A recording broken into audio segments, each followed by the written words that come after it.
कहीं सब कुछ होने पर भी एक भावना रहती है। जहां जन्म होता है जिस शरीर का, वो एक संस्कार रहता है। तो पंडिताई का संस्कार बस सब कुछ होने पर, संन्यास अवधूत सब होने पर भी वो इतना थोड़ा सा रहता है कि ऐसा। गुरुदेव भगवान की कृपा से उसका नाश हुआ। दंडोती परिक्रमा लग रही थी, अन्योर में आदेश हुआ कि माधुकरी मांग के लाओ। तो माधुकरी मांगने गए। अब गुरुदेव ने कहा था कि ब्रजवासियों से कभी ये मत पूछना तुम किस जाति के हो, बस ब्रजवासी हैं, इतना ही परिचय काफी है। तो एक घर में मांगा तो एक रोटी में प्याज की चटनी करके ऐसा दिया, और फिर देखा कि घुड़का सुअर निकला घर से अन्योर में। अरे हम कहा बिल्कुल है, ये तो धुल गई, मतलब हम कहाँ खड़े हैं, मतलब सुअर है, मतलब स्पष्ट है कि, और प्याज खुशबू अपने आप दे रहा था। तो थोड़ा ऐसे करके गए, दूसरे घर में नहीं मांगा। और गुरुदेव भगवान एक लता के नीचे बैठे, दंडोती परिक्रमा में शिथिलता आ ही जाती है। हम कहा महाराज जी, ये सुअर निकलने से पता चला कि चातुर्वर्ण के अंतर्गत है नीचे, और ये जो रोटी इसमें प्याज, तो महाराज जी एकदम सहज भाव में। तो क्या हुआ? वो तो क्या हुआ, वो हमारा जो अंदर था ना, उसका पूरा ऑपरेशन कर दिया। बोले इस रोटी को हैंड पाइप में धोया। बोले आधी हमें लो, आधी आप लो।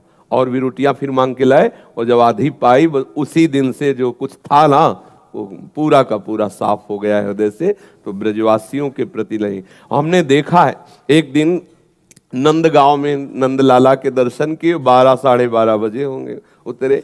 गुरुजी बहुत लीला विहारी, बहुत ही छुपे हुए महापुरुष हैं। मतलब अब हमारे गुरुजी है तो हमारे लिए तो उनसे बढ़ के कोई है ही नहीं, पर वैसे भी बहुत से संतों का कृपा प्रसाद प्राप्त हुआ। बच्चापन से बाबा जी हैं तो गंगा किनारा, यमुना किनारा सब भ्रमण ही करते रहे ना, तो बड़े बड़े सिद्धों का संग हुआ है। लेकिन गुरुदेव जी जो रस सिद्ध, जिस रस के, वो अद्वितीय। तो ऐसे कारीगर है कि उनके हाथ में पड़ा हुआ कोई बिगड़ तो सकता ले। पता नहीं कौन सा संकल्प उनका काम कर रहा था।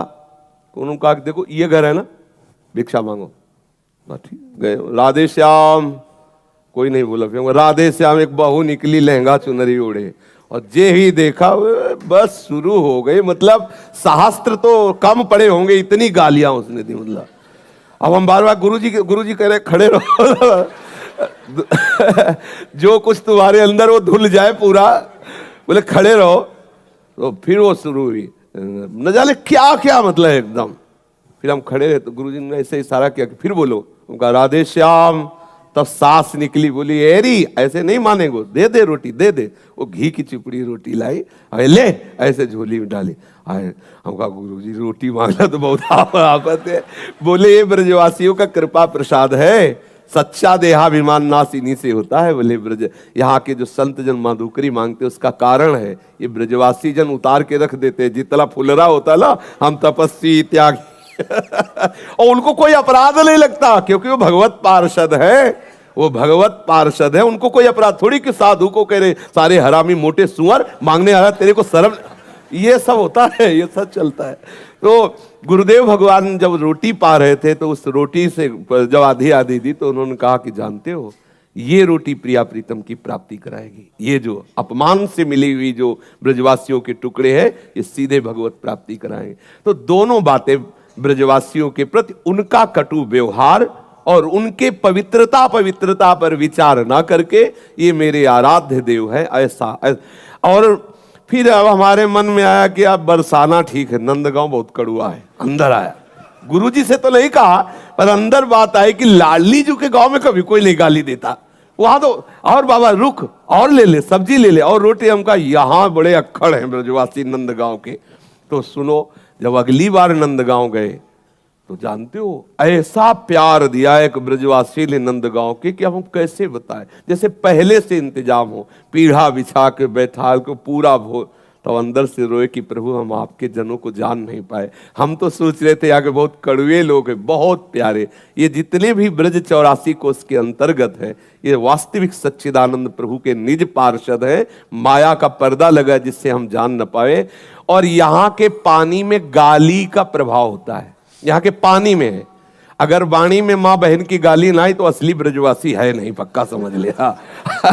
अगर असली ब्रजवासी की पहचान देखनी है और उसको छेड़ दो तो चाहे तुम जितने बड़े परमहंस हो, 2-4 गाली तो दे ही देगा वो। समझ लेना पक्का ब्रजवासी का खून है। उसे छेड़ दो थोड़ा, हट, तो जैसे सारे बहन और माँ की, और फिर ऐसे वो धुल के रख दे, पक्का ब्रजवासी। आप गांव के ब्रजवासी छोरों को देखो, वो आपस में बात करते हैं, तब देख लो भाई भाई से बात कर रहे हैं तो भी 10-5 बार तो निकल ही जाएगा। इस पानी का प्रभाव है कि वाणी में कठोरता का वर्णन, और हृदय इतना द्रवित है पूछो मत। सच्ची बात मानना, ये साक्षात प्रिया प्रीतम के पास जहां 10-20 बच्चे बच्चियां खेलती हूँ, मेरी लाडली लाल जरूर वहां खेल रहे होंगे।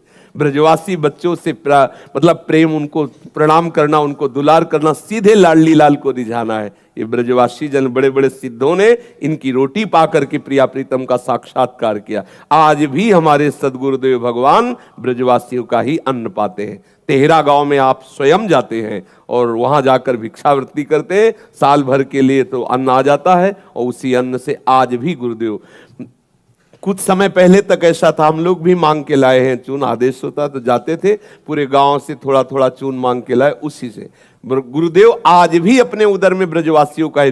पंडित रामकृष्ण बाबा बड़े बड़े सिद्ध हुए इन्हीं ब्रजवासियों की जूठन से। कभी इनके प्रति ऐसा भाव न करे कि जूता पहने या बीड़ी पी रहे हैं या नहाए हैं कि नहीं नहाए, ये भगवत स्वरूप है। किस जाति के ये भी नहीं देखना।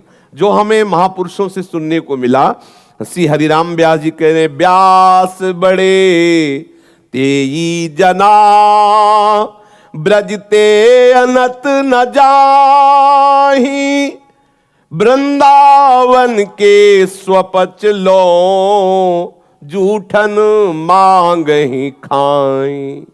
कह रहे हैं कि वृंदावन के स्वपच तक की आदेश कर रहे हैं हरिराम व्यास जी। ऐसे कोई साधारण महापुरुष नहीं, आचार्य कोटि के महापुरुष हैं। वो कह रहे हैं, व्यास मिठाई विप्र की तामे लागे आग, वृंदावन के स्वपच की जूठन खइए मांग। आचार्य कोटि के महापुरुष, और ऐसा बड़े बड़े सिद्धों ने किया है, भगवत प्रसाद मिलता है। पूज्यपाद उड़िया बाबा जी कहते हैं, ब्रजवासियों का प्रत्येक टुकड़ा भगवत प्राप्ति कराने में समर्थ। सन्यासी थे, अवधूत महापुरुष, ब्रह्मबोध महापुरुष, सब ने ब्रजवासियों की टूक की महिमा की। अगर इनका टूक मिले तो बस आदर से स्वीकार करे, कभी ये भावना उनके प्रति ऐसी न करे।